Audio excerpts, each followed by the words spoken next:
Skulls, skeletons, anatomical drawings and illustrations.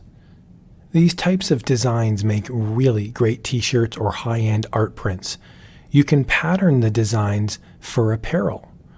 You can flip the images to make chalk prints. The possibilities are really endless. So in this video, I'm going to walk through a great resource online. These images are completely free and they are good for commercial use. Let's go.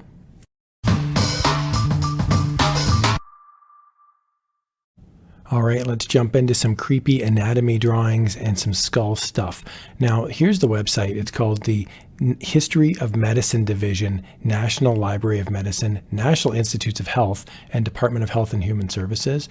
And they've got a gallery here. Now, there's a copyright down on the bottom left, and I know how YouTube works. As soon as people see the copyright, they immediately freak out and they think that the skeleton police are going to come to their house. So I'm actually just going to open this up because I want to show you the copyright information. So it's the National Library of Medicine. This is a United States government website. GOV is the suffix at the end of the website.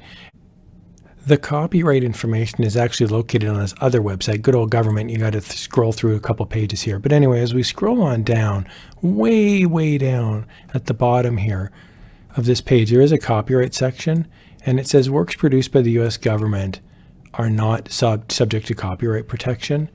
Now, it does say here there are non-government works. So when you encounter documents and illustrations and photographs, you can sometimes tell if it's copyrighted if it has a copyright symbol. The stuff that we're looking at is super old, and therefore it's in the public domain. Okay, so I want to point out, just because it says copyright does not mean they can copyright something that's in the public domain. So I'm going to click enter website, and then here we've got historical anatomies on the web, and I'm going to click browse titles. From here, I get a whole bunch of titles, and I'm just going to scroll through, and as you can see, they've got a little cover sheet here, and these are super old. So this one, for example, is 1749. This one here is 1523. Yes, you heard me correctly, 1523. 1839. And the list goes on, and these are relatively high end. So I've just got a couple here open that we'll click on. So let's go to this one here, and I'm just picked some at random. I just open them up here. So this is all like Latin, Italian, old-timey, vintagey stuff here. Let me just pop open a couple of illustrations so we can judge the quality of it. That's a pretty high-res scan,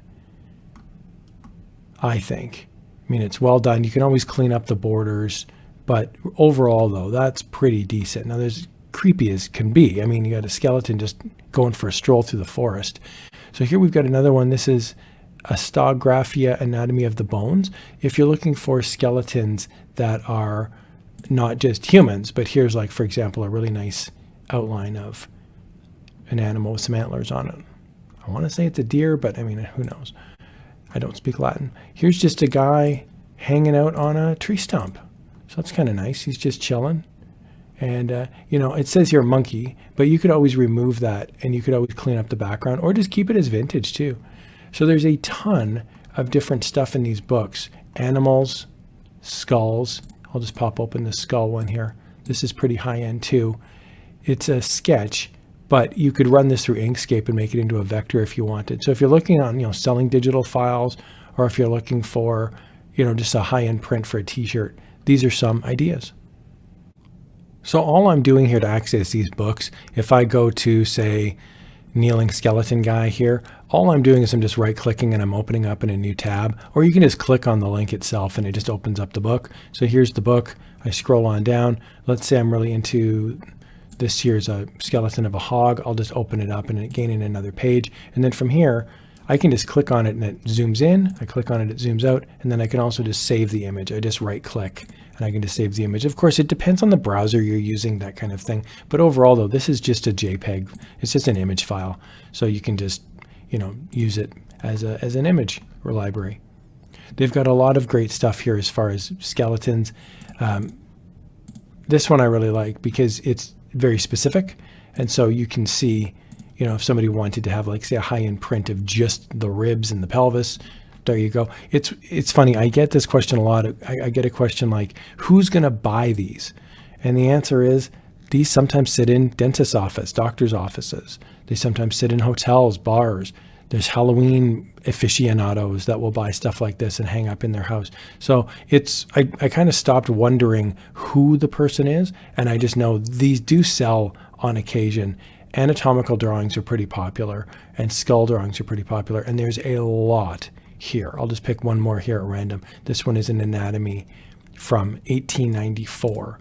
I'll just pop that open, and we'll see here, there's some really nice high-end drawings here of human anatomy, and you can basically open them up, right-click, open. From here, you can see there's great-looking drawings. So the rest of this video, I'm just going to show you a couple mock-up ideas that you could use for these, and these are just my ideas. Don't feel like you have to do it this way, but if you're looking to brainstorm, hopefully that'll help. Have a great day, guys. Hope you found that helpful.